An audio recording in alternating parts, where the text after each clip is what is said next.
Right before the mock exam at school, someone had put something into my water bottle. Because of that, Nina, the class beauty, managed to surpass me and win the only guaranteed admission slot. My childhood friend Ethan spoke softly to comfort me, saying, "It's okay. There's still the college entrance exam." But on the day of the college exam, I was kidnapped. Ethan missed the most important exam of his life because he came to rescue me. To repay him, I promised to marry him. Many years later, Nina, glowing with her achievements after graduating from a prestigious university, came to my wedding. But unexpectedly, I overheard the conversation between the two of them. Ethan smiled brightly and said to Nina, "Thanks to you, she missed both exams. Otherwise, I definitely wouldn't have been able to marry her." Nina let out a slight, mocking laugh. Who told her to be the daughter of my dad's ex-wife? If I don't push her into the mud, how could my mom ever lift her head in front of that woman? In a fit of rage, I drove straight into them. The horrifying accident killed all three of us. When I opened my eyes again, I realized I had been reborn, back to my senior year of high school. During break time, Nina stood in front of me and spoke gently. "Lily, let me get you some water.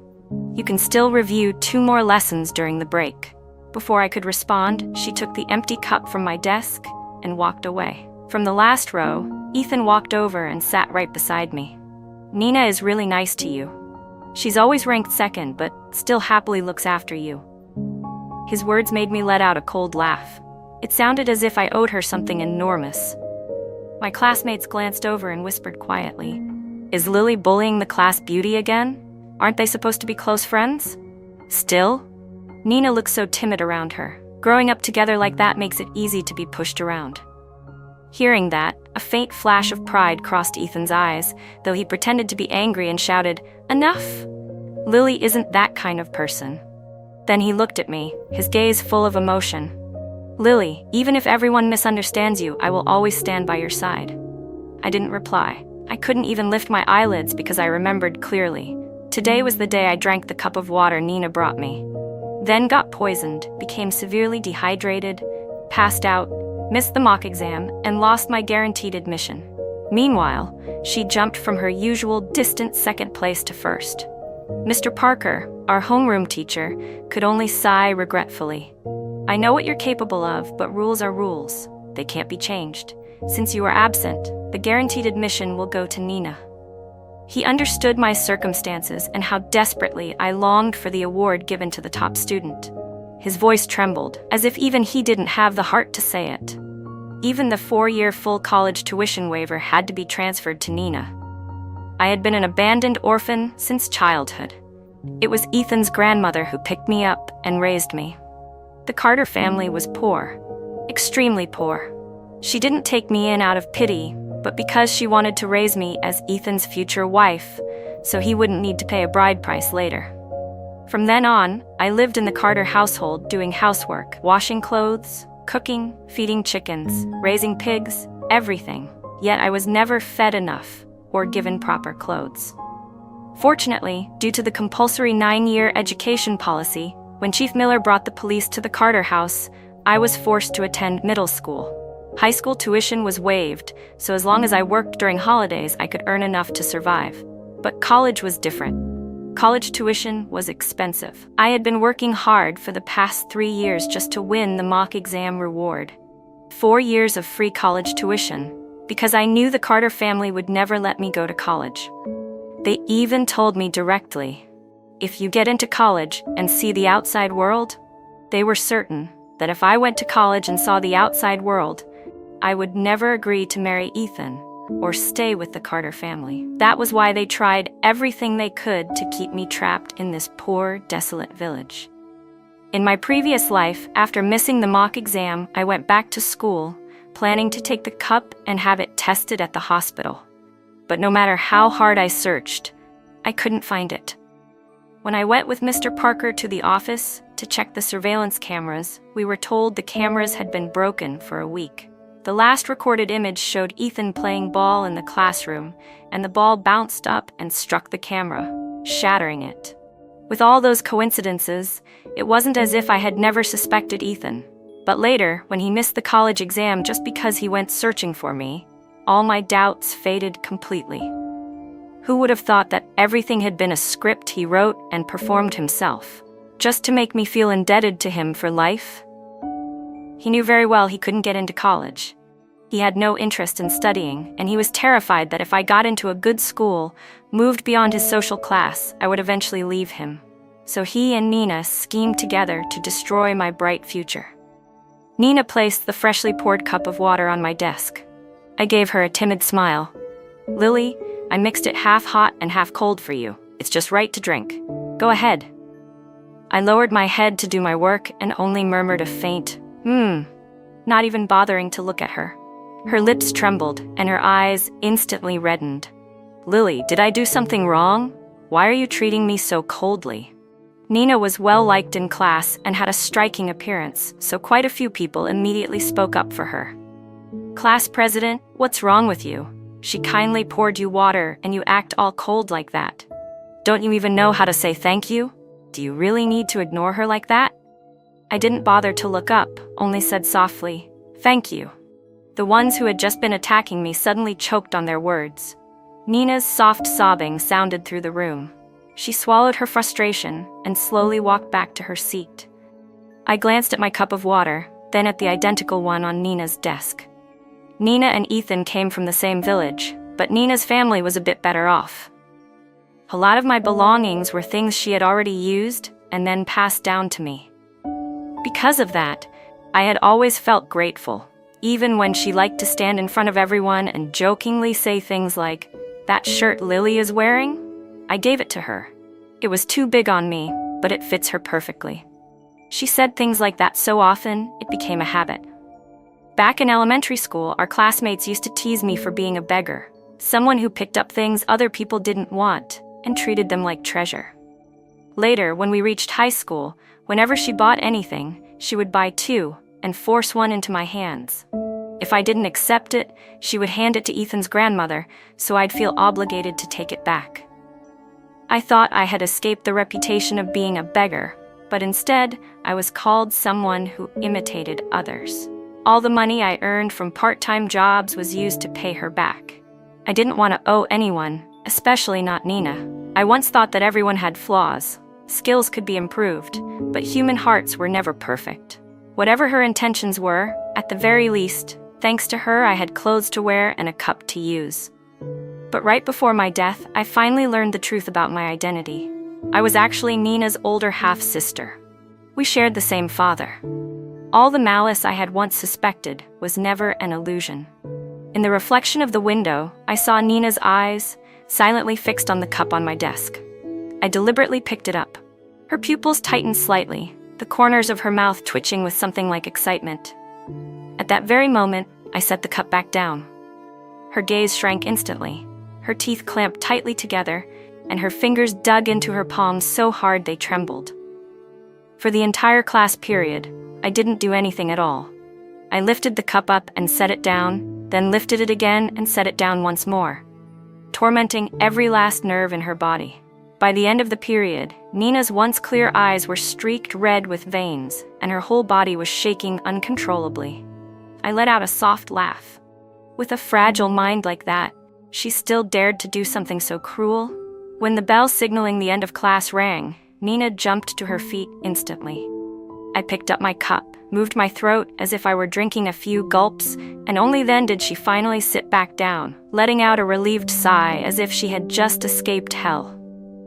I set the cup down and lowered my head onto the desk, pretending to rest. From the corner of my eye, I saw Nina pull Ethan out of the classroom. Taking advantage of the moment when both of them were gone, I poured all the water from my cup into an empty plastic bottle and stuffed it deep inside my backpack. Then I carefully arranged the cup back onto my desk as if nothing had happened. Not long after, Nina returned. She deliberately walked past me, picked up my cup, and the lightness of it made her so happy she couldn't hide it. "Lily, let me pour you some more water," she said cheerfully, grabbing my cup and running out like a child who had just gotten a perfect score. In the next class, I clutched my stomach and pretended to be in so much pain that tears streamed down my face. From the reflection in the wall mirror, I saw the corner of Nina's mouth curl up slightly. Her gaze slid toward Ethan in the back row, and the two exchanged a triumphant look. I knew the moment had come. Holding my stomach tightly, I stood up with a limp. "Teacher, my stomach hurts so much. May I go outside?" Our English teacher, who loved me the most, and was also our homeroom teacher, immediately became anxious. In my previous life, when I missed the college entrance exam, he was the one who ran everywhere trying to save me. Even when I was banned from taking the exam, he went all the way to the Carter house to tell Ethan's grandmother that if they couldn't afford it, he was willing to pay for me to repeat the year. But she beat him with a broom and threw him out of the house, then even ran to school to cause a scene, accusing him of having improper intentions toward me. As a result, he was suspended and scolded by many parents. Even so, later on, when I followed Ethan down south to work in a factory, he still sent messages encouraging me. "Lily, you missed the exam, but you haven't missed your whole life. You can take it again or choose another path. Life is long. Never give up on yourself." Now, seeing me drenched in sweat, with tears on my face and my complexion as pale as paper, he immediately called someone to take me to the infirmary. I had experienced the excruciating pain in my previous life, so acting it out this time took no effort at all. Nina and Ethan also came to check on me. Seeing my pale face and how I kept running in and out of the bathroom, they finally felt assured enough to return to class. During the last evening's self-study session, I asked the teacher for permission to go to the hospital outside school for observation. Back in the classroom, Mr. Parker looked at the attendance list and said with a frustrated sigh, "Why is this happening again? Lily has to be hospitalized at this time? Isn't the mock exam tomorrow?" He paced anxiously. "No, I have to go see how she's doing." After the homeroom teacher left, Nina and Ethan were overjoyed, as if they had won the lottery. On the way home, Nina even hummed a tune, as if the sky that day was blue just for her. The next morning, I didn't show up for early self-study. Seeing my empty seat, Nina finally relaxed. Our exam rooms were at 2 different test sites. Worried about my health, Mr. Parker personally drove me to my exam site and repeatedly reminded me of things to be careful about. When the test ended, he drove me back to school. The moment Nina saw me return to class, she rushed over with a deliberately regretful expression. "Lily, what a pity. Why did you miss the exam?" I smiled calmly. "It's okay, there's still the college entrance exam." She sighed, then added with a tone of fake sympathy laced with pride, "But you know, this mock exam comes with a guaranteed admission slot and a full tuition waiver." The bell rang, and Nina went back to her seat, placing her cup of water down. I noticed a small piece of paper under the cup. The handwriting was soft and delicate, exactly like Ethan's. "Nina, enjoy your drink." But that note was written by me. I had woken up at dawn and practiced until my hand went numb, just to replicate Ethan's handwriting perfectly. And the water in the cup was the water I had switched out that day. Nina took a small sip, and the sweetness spread across her lips. Her mouth curved up as her eyes filled with happiness. When Ethan walked by with a basketball in his arms, Nina even blushed and gave him a meaningful blink. Ethan froze, scratched his head, and smiled cluelessly. At that moment, Nina became even more convinced that the note had been written for her by Ethan. Not even one class period had passed before she finished the whole cup. When the break bell rang, she stood up, ready to look for Ethan, but suddenly collapsed to the floor, clutching her stomach and convulsing. She struggled to crawl up, staggering toward the restroom, and then disappeared for 2 full periods. The homeroom teacher sent someone to look for her and eventually found her unconscious in the hallway right outside the bathroom, severely dehydrated and in a deep faint, exactly like what happened to me in my previous life. Ethan frowned as he watched Nina being carried away, then turned to me. "Lily, why is Nina's condition exactly like yours before? And even worse." His voice wasn't quiet at all, the whole class could hear him. Immediately, someone chimed in. "Yeah, class president, did you pass your sickness to the class beauty? Don't spread it to us, the college entrance exam is coming." Another voice added, "If you're sick, just stay home, Lily. Don't drag the whole class down. Everyone knows you're dirt poor and orphan. Who knows, maybe you have some contagious disease you can't afford to treat. I bet she got it from you." Accusations and insults erupted one after another. The classroom became so loud it felt like it was about to explode. I looked at Ethan. He remained indifferent, not a trace of sympathy in his eyes. Instead, the more they insulted me, the brighter his expression became, the higher the corners of his lips lifted. It was as if the more humiliation I suffered, the happier he felt. He once told me, "Lily, you're the most important person in my life." But that so-called affection had always pushed me into the deepest pit of humiliation. As soon as Mr. Parker walked into the room, several students rushed up to him. "Teacher, Nina's condition is exactly like Lily's before. She definitely got it from her. We're about to take the college exam. What if she infects the whole class? You have to make her stay home. If not, we'll report this to the district office." Every word was like a cold blade stabbing into my chest. And, as usual, Ethan stepped into his favorite role. He always enjoyed watching me get torn apart by everyone's anger and then swooping in like a hero to shield me, pretending to be noble and protective when all of these storms were orchestrated by him from the beginning. I looked at him with an icy gaze. As expected, in the very next second, Ethan stepped in front of me, speaking with righteous indignation. "What nonsense are you all spouting? Lily isn't an orphan anymore. My family adopted her. I won't allow you to spread lies. Lily is perfectly healthy. Last time was just a stomachache, and Nina too, clearly food poisoning. That's all." Then he turned around and gave me that gentle, sickeningly fake look. "Lily, with me here, no one will dare to bully you." The class was about to keep arguing when, bang, Mr. Parker slammed his book onto the desk. "Do any of you have evidence? Any proof that Lily infected Nina? How dare you make accusations without a shred of evidence? All these years studying, did all your knowledge go straight to the dogs?" The classroom fell silent instantly, leaving only a few trembling whispers. "But their symptoms really are the same," someone whispered, but Mr. Parker's voice, cold and sharp. "The day Nina got sick, I was the one who took her to the hospital. I saw every test result. If she had any illness, wouldn't I know better than any of you?" He pulled a sheet of paper from his bag and waved it in front of the class. "This is her test result from that day. Look at it carefully, and when you're done, those of you who've been barking had better apologize properly." The paper was passed from hand to hand. Each student who read it immediately fell silent, their expressions awkward as they lowered their heads. Eventually, the test report landed in Ethan's hands. Every word on it was crystal clear. Normal. No abnormalities detected. Mr. Parker slammed the desk, his voice full of anger. "Lily had hypoglycemia caused by exam stress. She got dizzy and went to the restroom. Nina, on the other hand, had food poisoning. Those are two completely different things. Do any of you still dare talk nonsense?" The classroom fell completely silent. No one uttered even a single protest. Ethan's smile vanished as if blown out by the wind. He jerked his head up, his eyes filled with horror and disbelief as he stared at me. I looked back at him with cold indifference, as if I were looking at a stain on the wall. My stare made him shiver. Now he finally knew that I had discovered their scheme, how they put something in my water. I opened my mouth, speaking slowly, each word sharp as a blade.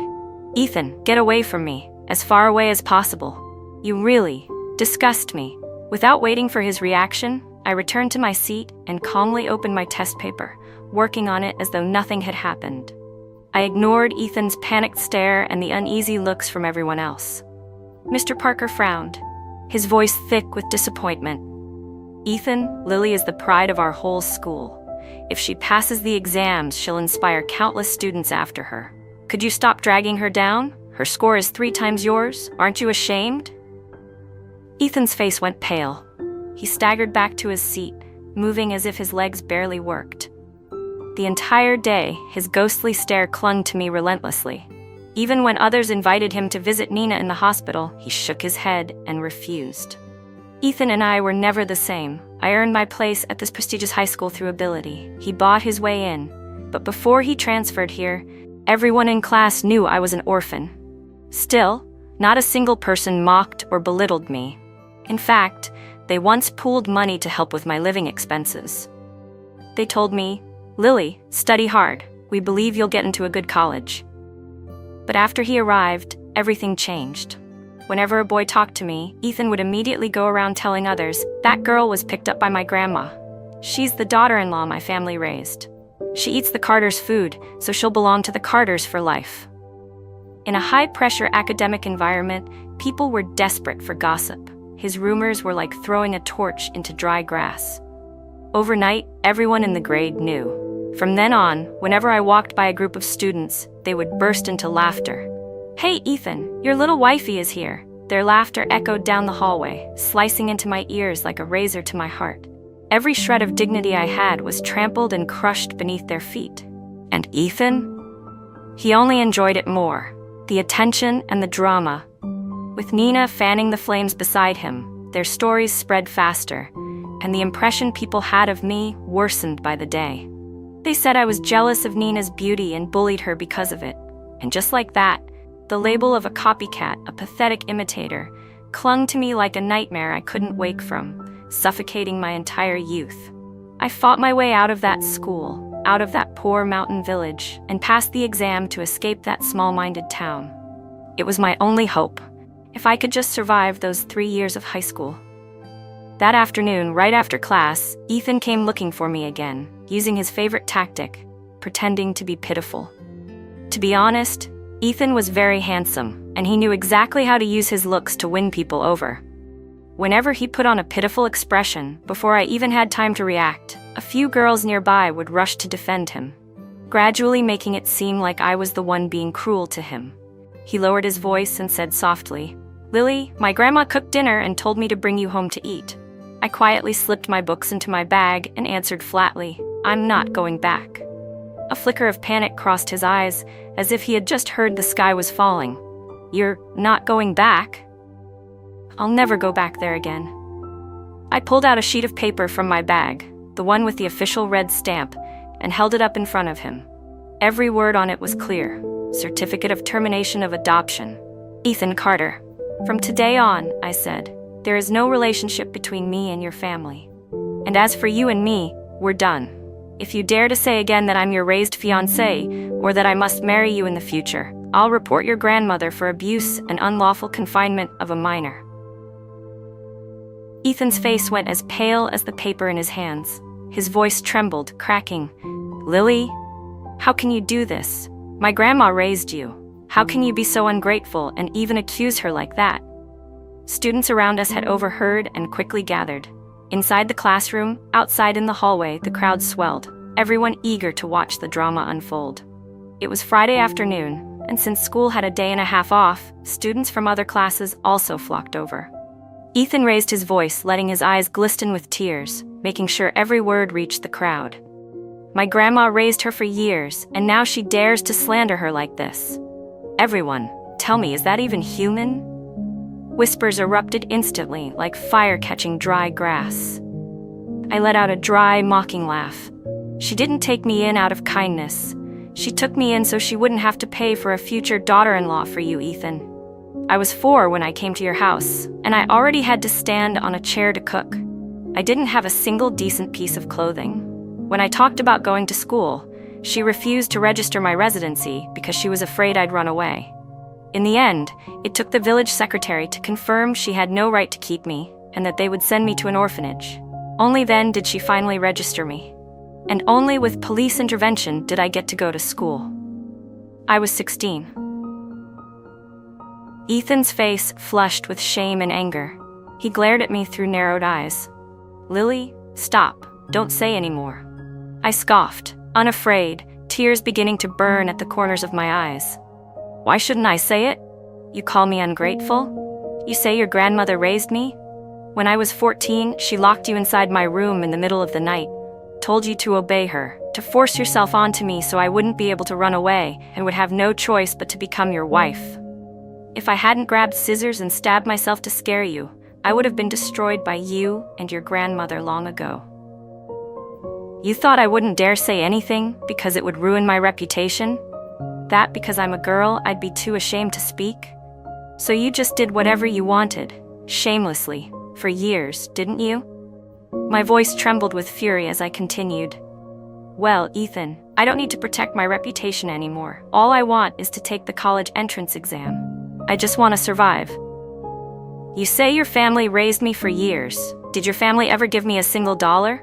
My school fees were waived, living expenses were also free, and any free time I had, I worked part-time. At your house, I did every chore, and your grandmother even took my money. What gratitude do you think your family deserves from me? I stepped toward him, my voice ringing through the silent classroom like thunder. The room exploded. Students around us began shouting accusations at Ethan, hot, crackling fury filling the air. Aren't you ashamed, Ethan? How dare you even claim you two are a couple? The class president is so outstanding, and you, what are you besides a filthy toad?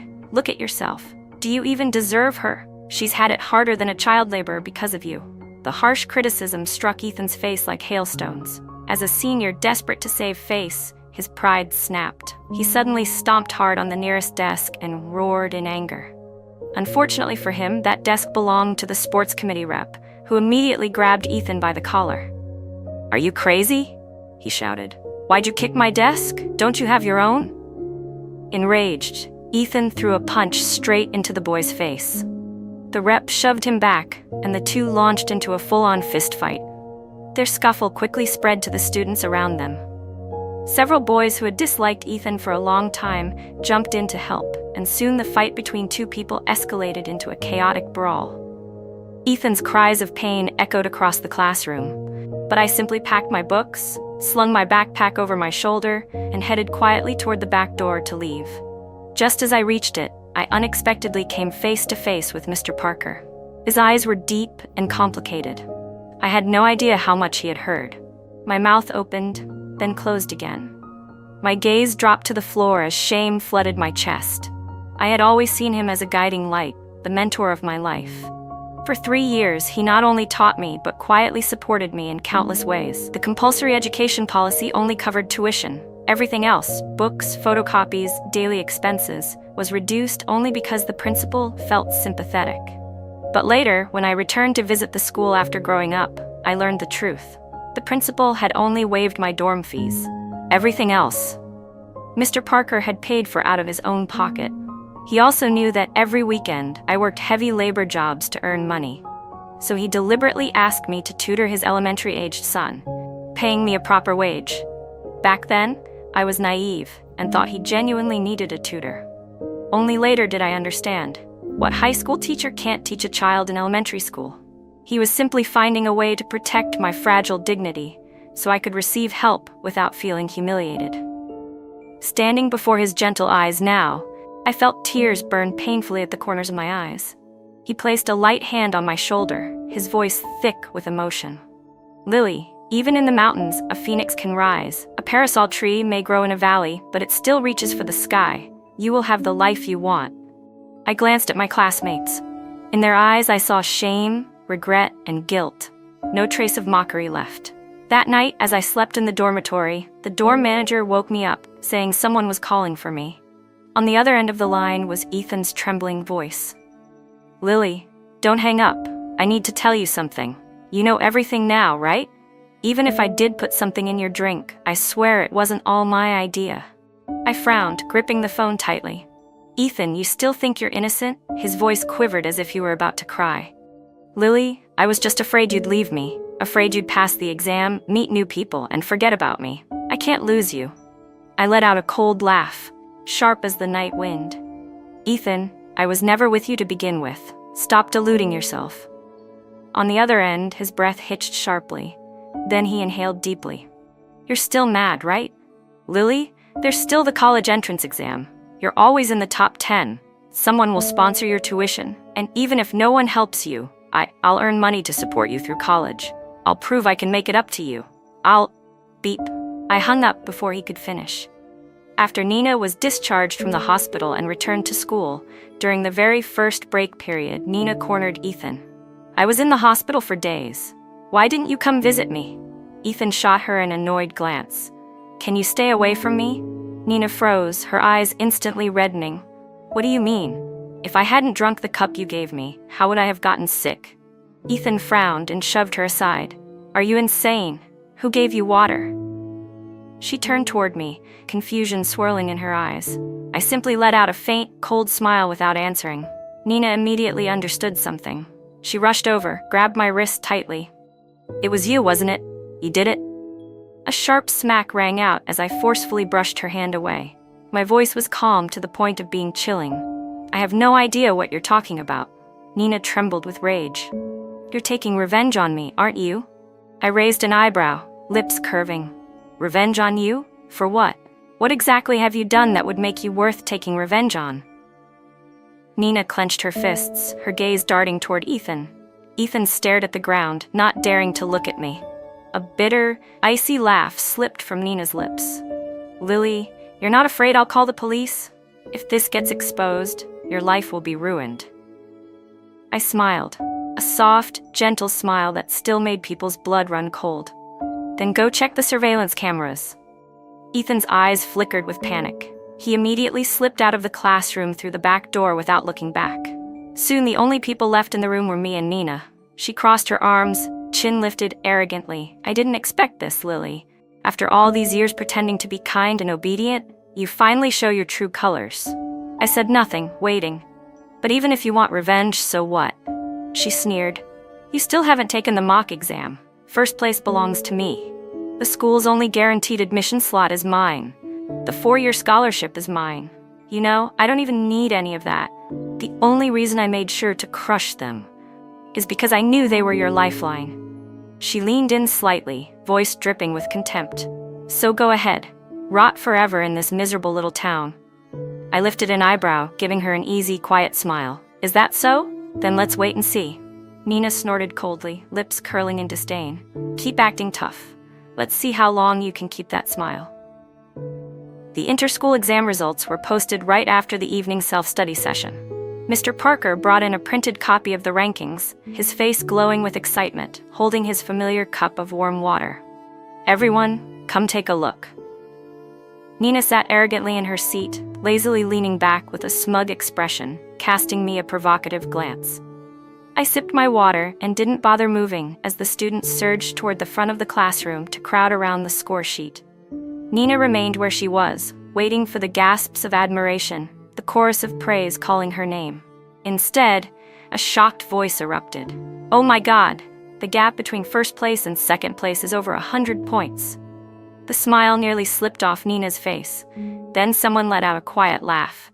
"Class president is incredible, completely crushed Nina. The difference isn't even small." Nina's face turned scarlet. "What did you say? No way." She stumbled out of her seat, pushing through the crowd and lunging toward the podium. She snatched the score sheet, her eyes widening as she read and reread each line. She slapped her forehead, squeezed her eyes shut, then opened them again, but nothing changed. The name Lily Carter shone brightly in first place. Nina's hands shook uncontrollably. Her eyes reddened as she screamed, "You tricked me, Lily. You dared to deceive me." I clasped her wrist with an icy calmness. "I didn't take revenge on you during the exam, Nina. Do you know why?" I leaned close to her ear, each word cutting into her pride like the edge of a knife. "Because I'm strong enough to crush you with my own ability, so you can finally understand that between you and me, there's a distance you will never cross in your entire life. If you can't surpass someone, then you should learn to accept defeat." I flung her hand away, and Nina fell hard onto the floor, bursting into sobs. In that moment, she looked exactly like I had in my previous life. Back when losing my chance at the mock exam made me feel as if the entire sky had collapsed. The world had gone pitch black, and the only escape left was death. Thankfully, there was still the college entrance exam, but then I missed that too.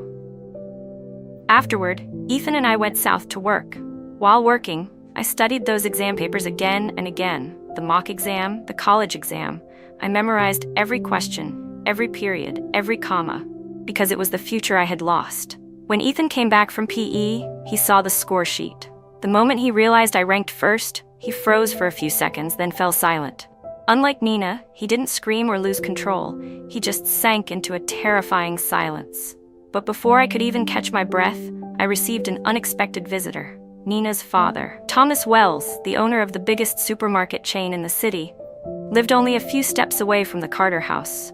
I had called him Uncle Wells for 18 years. For 18 years, he had watched me be mistreated, bullied, and almost turned into a child without legal residency by the Carter family. Yet not once did he intervene. Not a shred of pity, not a single word of concern. It wasn't until I grew older, piecing together bits of gossip from the villagers, that I finally discovered the truth. His ex-wife was my mother. She died of hemorrhage giving birth to my baby brother, a mother and child dead within half a month. Then, less than 2 weeks later, Thomas brought home another woman, heavily pregnant. That woman became Nina's mother. After Mr. Parker left, only 2 people remained in the office, Thomas Wells and me. He looked at me with a gentle, fake smile, his voice full of pride. "You've grown up. You really have a future ahead of you. You're the first in the village to get into a university. So impressive, Lily."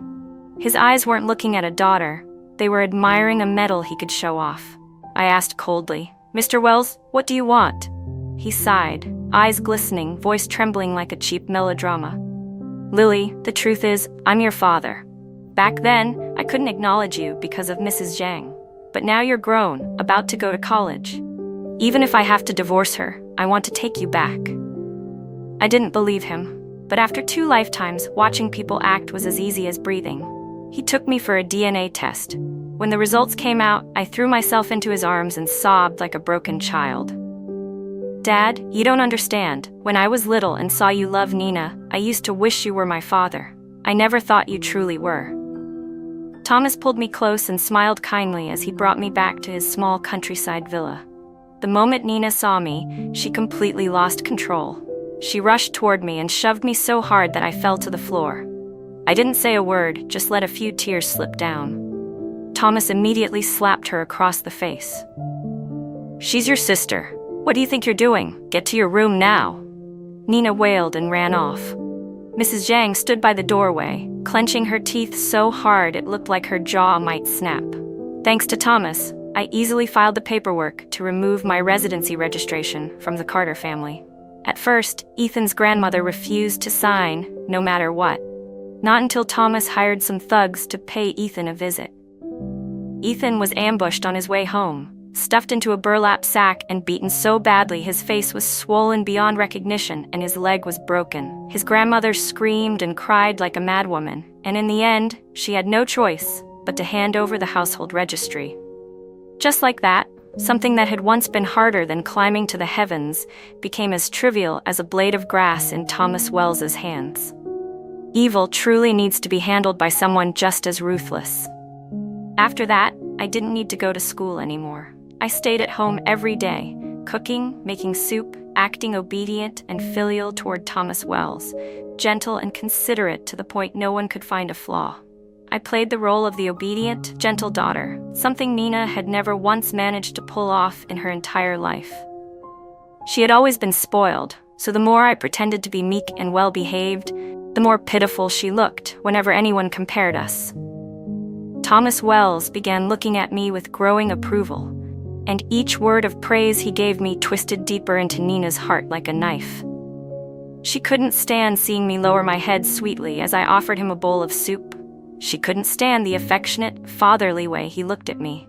She screamed, she cried, she smashed bowls and dishes, and every time she did, she was scolded. Or, when he was angrier, beaten. And so the Wells household repeated that vicious cycle day after day, turning into a battlefield every single night. Under that psychological pressure, Nina was on the verge of a complete breakdown. She couldn't study at all.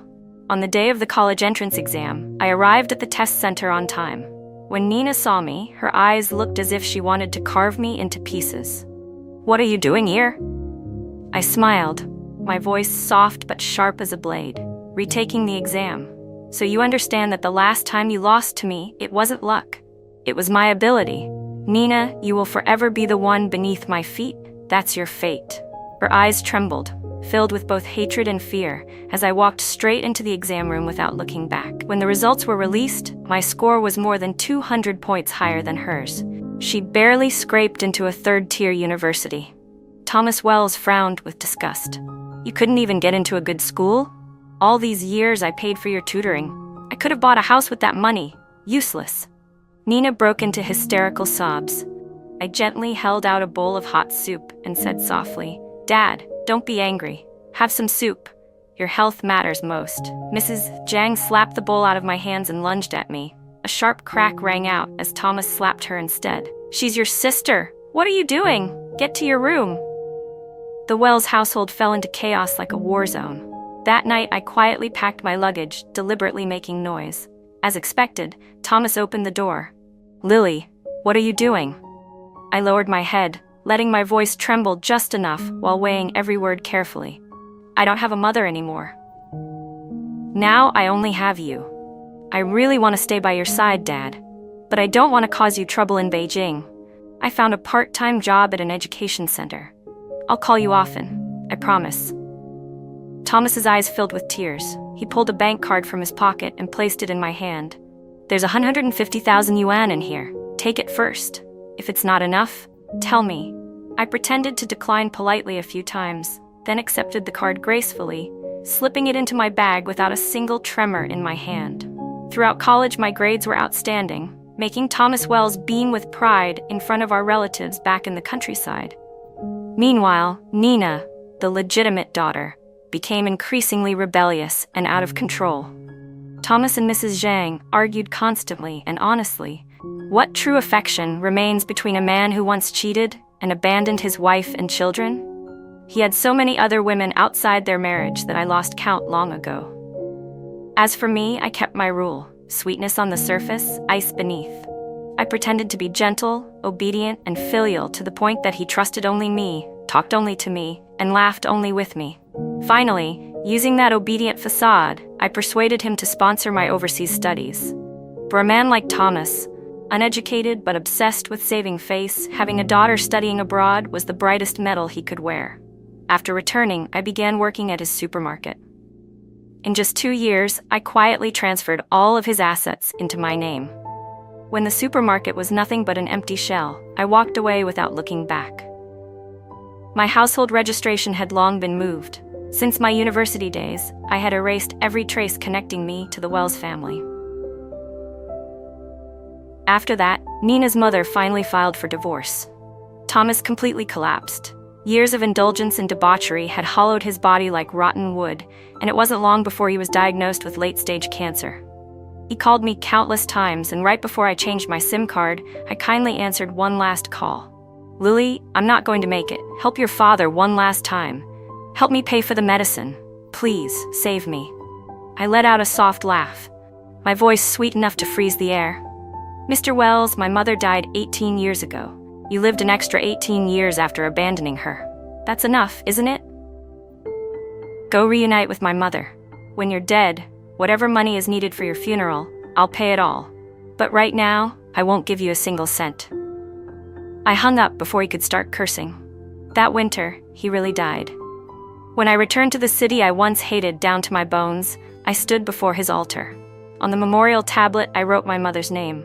On the funeral wreaths, I wrote my mother's name. The opera singers, the drummers, the monks chanting prayers. I hired all of them in her name.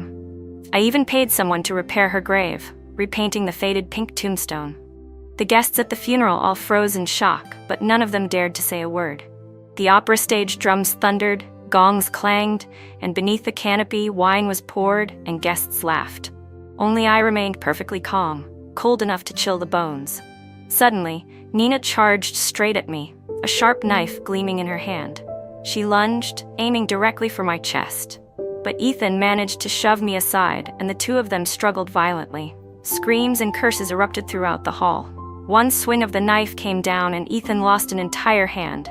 Nina was dragged away by the police, still shouting curses, her eyes bloodshot like a rabid animal. Before the ambulance took Ethan away, he looked back at me with a weak smile. "Lily, thank God you're okay." As Nina was escorted past me, her voice was hoarse with hatred. "It's you again. You and Ethan, conspiring to ruin me, right?" Then she whipped her head toward him. "You're really willing to do this for her? Lose a whole hand just for her?" Ethan went pale, lips trembling as if he wanted to say something. In the end, he only whispered, "Lily, I'm sorry."